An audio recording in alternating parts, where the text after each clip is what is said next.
بسم اللہ الرحمن الرحیم۔ دنیا اور آخرت کے علاوہ ایک اور بھی جہاں ہوتا ہے جس کو برزخ کہتے ہیں۔ برزخ وہ مقام ہے جہاں مرنے کے بعد قیامت آنے تک روحوں کو جمع کیا جاتا ہے۔ روحیں جہاں بھی موجود ہو وہ ہر ایک رشتہ دار کو پہچانتی ہیں۔ یہ بات کہنا کہ فلاں بندے کی روح فلاں بندے کے اندر داخل ہو گئی ہے، یہ بات بالکل غلط ہے۔ یہ بات قرآن و حدیث کے بالکل خلاف ہے۔ حدیث پاک میں ہے کہ جب کوئی بندہ مر جاتا ہے تو اس کی روح کو کھلی اجازت مل جاتی ہے کہ وہ جہاں چاہے جا سکتی ہے۔ سعید بن مسیب رضی اللہ تعالی عنہ فرماتے ہیں کہ حضرت سلمان فارسی حضرت عبداللہ بن سلام سے ملے۔ حضرت سلمان رضی اللہ تعالی عنہ نے فرمایا کہ اگر آپ میرے سے پہلے وصال کر جاتے ہو تو تم مجھے بتانا کہ وہاں کیا ہوتا ہے۔ کیا زندہ انسان اور مردہ ایک دوسرے سے ملتے ہیں؟ کیا روحیں جنت میں ہوتی ہیں؟ کیا ان کو ہر جگہ جانے کی اجازت ہوتی ہے؟ یہ اپنے گھر والوں کو پہچانتی ہیں۔ جب انسان مر جاتا ہے تو اس کو علم ہوتا ہے کہ میں دنیا میں وصال کر گیا ہوں، اب میں عالم برزخ میں داخل ہو گیا ہوں۔ اسے سب کچھ یاد رہتا ہے کہ وہ بندہ میرا فلاں رشتہ دار ہے، فلاں مکان اور گھر ہمارا ہے، میرا تعلق فلاں نسل سے ہے، یعنی کہ اس کو ہر چیز کے بارے علم ہوتا ہے۔ جب ایک انسان مرتا ہے تو وہ ہر چیز کو دیکھ رہا ہوتا ہے، وہ بولتا بھی ہے لیکن اس وقت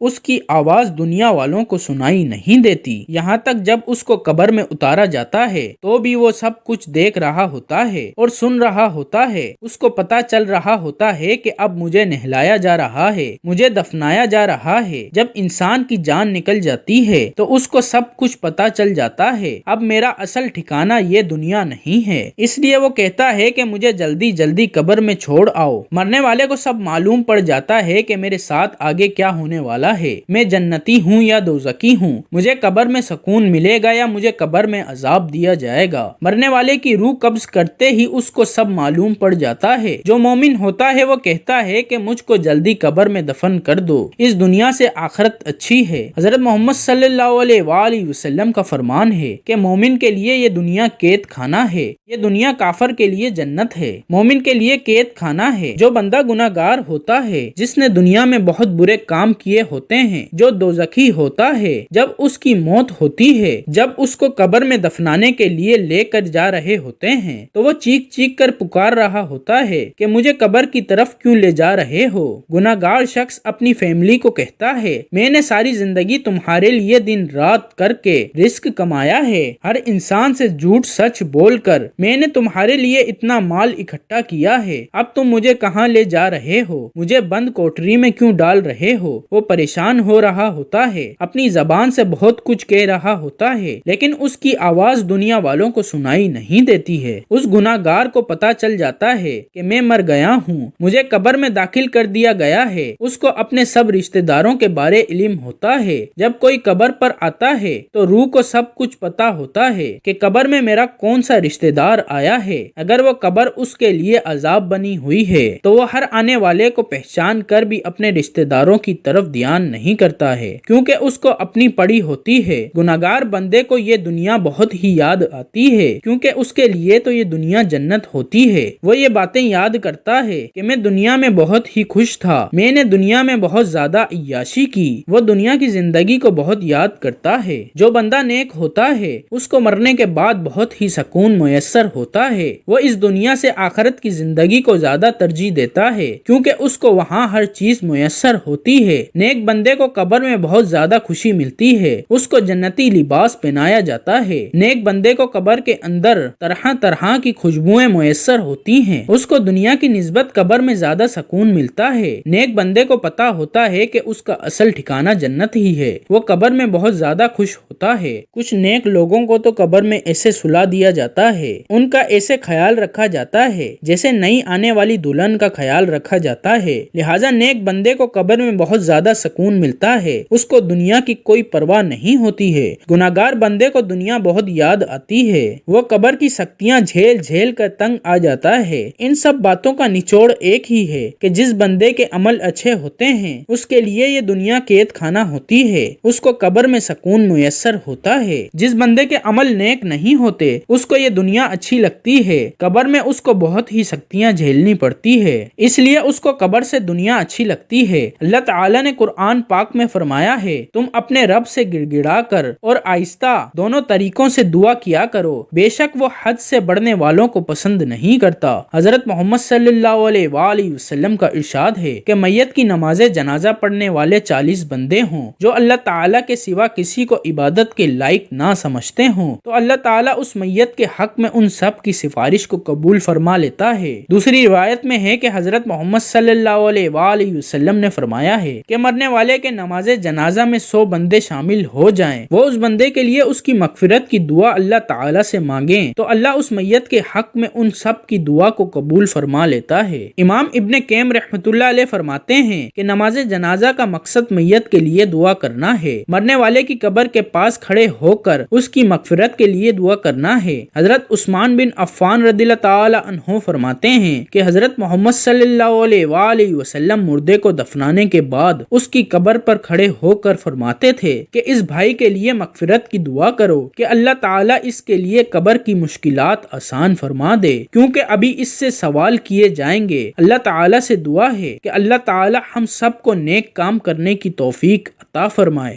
آمین۔